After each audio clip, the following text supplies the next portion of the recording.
स जय योगेश्वर. सत्ययुगामध्ये विष्णू, त्रेतायुगामध्ये राम आणि द्वापार युगामध्ये कृष्ण आणि कलियुगामध्ये श्रीनिवास म्हणजे व्यंकटेश्वराय नमः, काल व्यंकटेश्वराय नमः.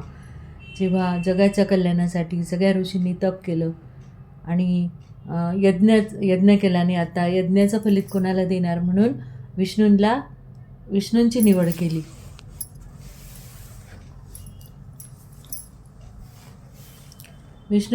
केली. आणि आता विष्णूला आता त्रिदेवाची परीक्षा घेण्याचे ठरवले भृंग ऋषीने. आणि भृंग ऋषी हे सगळ्यात पहिल्यांदा ब्रह्मदेवाकडे जातात. ब्रह्मदेव त्यांचं स्वागत करत नाही, ते प्रवचन देण्यास अष्टपालाला गुंतलेले असतात आणि त्यांचं स्वागत होत नाही.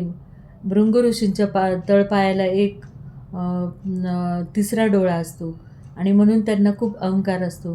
ते तिथं त्यांच्यावर रागवतात. नंतर मग ते